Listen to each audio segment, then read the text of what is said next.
நீங்கள் பார்த்தீங்கன்னா பெரிய அளவில் போதை வியாபாரம் பண்ணுறவன் நார்கட்டிக், அதுவும் திமுக காரன். அது என்ன ஜாஃபர் சாதிக்கா, ஜாஃபர் சாதி. அதே மாதிரி ஊழல் போடுறவன் யாரானா அவனும் திமுக காரன். ஏன்னா சோஷியல் மீடியாவில் ஈவன் 1-2 சேனலில் கூட நான் பார்த்தேன். ஒரு ஊழல் போட்டிருக்கவங்க வீட்டுக்கு போலீஸு ரைடு போனால் அங்கே ஸ்டாலின் தான் வராரு, விடியல் தர போகிறாருன்னு ஸ்டிக்கர் ஒட்டி. இது வெளியில் இல்லை, உள்ளே உடச்சி போகிற கதவுல. ஆக டிஎம்கே ஸ்டாலின் வந்து தமிழ்நாட்டுக்கு கொடுத்த கொடை போதை, விஷச்சாராய சாவுகள். திமுக 40 தொகுதி கொடுத்த மக்களுக்கு திமுக கொடுத்திருக்கிற பரிசு. இதுல காவல்துறையினுடைய லாக்சிட்டி, நிர்வாகத்தினுடைய கன்னைவன்ஸ் மிக அதிகமா இருக்கு. இப்ப இந்த கள்ளக்குறிச்சி கருணாபுரமா மறக்காம சொல்லணும். ஏன்னா தமிழ்நாட்டில் போதையை கொண்டு வந்ததே கருணாநிதி தானே. 70 கருணாநிதி கொண்டு வரலன்னா ஒரு தலைமுறை தமிழன் குடிக்காம இருந்தான். குடினா என்னன்னு தெரியாது, அவனை குடிக்க வச்சு குடிகெடுத்தது கருணாநிதி குடும்பம். அதனால அந்த இடத்துக்கும் பொருத்தமா கருணாபுரம்னு இருக்கு. இந்த சம்பவத்தில் முதல் 3 சாவு. இப்போ கலெக்டர் என்ன சொல்றாரு? வயிற்று வலியால் செத்து போயிட்டான், வயசானதுனால செத்து போயிட்டான், வலிப்புனால செத்து போயிட்டான்.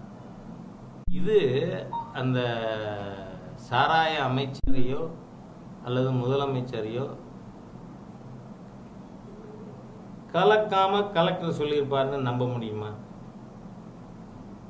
இஷ்யூ நடந்த உடனே டெஃபினெட்லி வுட் ஹவ் கன்சல்டட்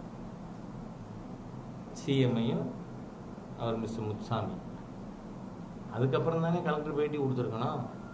அப்போ இந்த மாநில அரசாங்கமே இந்த உண்மையை சப்ரஸ் பண்ணுறதுக்கு, மறைக்கிறதுக்கு முயற்சி மேற்கொண்டு இருக்கிறது. அதனால தான் பாரதிய ஜனதா கட்சி மேற்கு ஆளுநரையும் பார்த்து மனு கொடுத்துருக்கிறது. என்ன, இந்த சிபிசிஐடு உளவலா இன்வெஸ்டிகேஷன் தேவையில்லை, சிபிஐ இது இன்வெஸ்டிகேஷன் வேணும். இல்லைன்னா உண்மை வெளில வராது. ஏனென்றால் ஒரு வருஷத்துக்கு முன்னாடி 28 பேர் செத்து போனாங்கள சாராய சாவு. இப்போ அது டபுள் மடங்கு மேலே ஆயிடுச்சு, 2.5 டைம்ஸ், 64ன்னு காலையில் கேள்விப்பட்டேன். அப்போ அந்த 28 பேர் செத்ததை பற்றி ஸ்டாலின் கவலைப்படல, இல்லை திமுக கவர்மெண்ட் கவலைப்படல. இல்லை என்ன நடவடிக்கை எடுத்தீங்க? அப்போ நீங்கள் கைது செய்த ஆட்கள் இப்போ எங்கே இருக்காங்க? வெளியில் தானே. அப்போ இப்போ நீங்கள் கைது பண்ணிக்க எத்தனை பேர் சொல்கிறாங்க? அதுவும் நீங்கள் பாருங்கள். நான் அன்னெசரியாக ஆதாரம் இல்லாமல் காவல்துறையை எப்போவுமே குறை சொல்ல மாட்டேன். இந்த 3 நாளில் 4700 லிட்டர் சாராயம், கள்ளச்சாராயம், விஷச்சாராயம் அழிக்கப்பட்டிருக்கு. இது போலீஸோட கிளைம். 870 பேர் கைது பண்ணியிருக்கோம். நான் கேட்குறேன், இந்த 870 பேரும் இந்த 3 நாளில் தான் ஊழல் போட்டானா? இந்த 3 நாளில் தான் இந்த 4700 லிட்டர் சாராயம் காய்ச்சினானா? யாரை ஏமாத்துறது இந்த ஸ்டாலின் அரசு? மக்கள் விரோத அரசுங்கிறேன் நான். யாரை ஏமாத்துறதுக்காக? அப்போ தொடர்ந்து ஊழல் போட்டுக்கிட்டே இருக்கான், கள்ளச்சாராயம் வித்துக்கிட்டே இருக்கான். இன்னைக்கு ஒருத்தர் சொல்றார், சம் பொலிட்டிக்கல் பர்சனாலிட்டி, டாஸ்மாக்லேயே கள்ளச்சாராயத்தை கலந்து விற்கிறாங்க, அந்த சீலை உடைச்சிட்டு அதுக்கப்புறம் டெம்பரரி சீல் போட்டு வியாபாரம் பண்ணுறாங்க. இது இட் ஷுட் பி இன்வெஸ்டிகேட்டட். அது எப்படி தமிழ்நாட்டில் சாராயக்கடை அதுவே நாம் தடை செய்யணும்னு சொல்கிறோம். ஆனால் எனக்கு நல்லா தெரியும், இவங்க சாராயக்கடை எல்லாம் தடை செய்ய மாட்டாங்க, கள்ளுக்கடை கொண்டு வரணும்னு நிறைய பேர் பேசுகிறாங்க. பண்ண மாட்டாங்க. காரணம் என்ன? இப்போ இன்றைக்கி liquor manufacturers, Indian mat foreign liquor உற்பத்தி பண்ணுறவங்க எத்தனை பேர் இருப்பாங்க? 5 பேர் 6 பேர் கம்பெனிஸ். அப்போ கொள்முதல்லாம் வந்துட்டு 100 கோடி 200 கோடி 300 கோடி 500 கோடி பணம் வாங்குறது ஈஸி. லட்சக்கணக்கான விவசாயிகள் கல் இறக்கினா ஒத்தொத்தையும் போய் மந்திரியால் வசூல் பண்ண முடியுமா? அரசாங்கத்தால் வசூல் பண்ண முடியுமா? முடியாது. அதனால் இவங்க கொள்ளையடிக்கிற கன்வீனியன்ஸ்க்காக தான் ஐஎம்எஃப்எல் கம்பெனி வச்சுருக்காங்கிறேன் நான். ஆகவே மாநில அரசாங்கம் சும்மாவானும் உங்கள் முதுகில் you scratch my back I scratch your பேக்குன்னு திருமாவளவனுக்கு திமுக சுரிஞ்சு விட, திமுகவுக்கு திருமாவளவன் சுரிஞ்சு விட பார்லிமெண்ட்லேயும். அதனால தான் பாராளுமன்ற ஸ்பீக்கரே சொல்ல you don't be advocate of some other party அப்படின்னு திருமாவளவனை மைக்க பிடிங்கினது காரணம் அதுதான். மைக்கை சுவிட்ச் ஆஃப் பண்ணார எல்லோரும் பார்த்துருப்பீங்க. அது காரணமே அதுதான். அங்கே போய் ஸ்டாலின் புகழ். ஆகவே இந்த மாதிரியாக இவர்கள் தன்னை ஒருத்தர் பொழுதுன்னு இருக்கிற சூழ்நிலையை மாற்றி தமிழ்நாட்டில் மக்கள் சாகிறத தடுக்கணும்.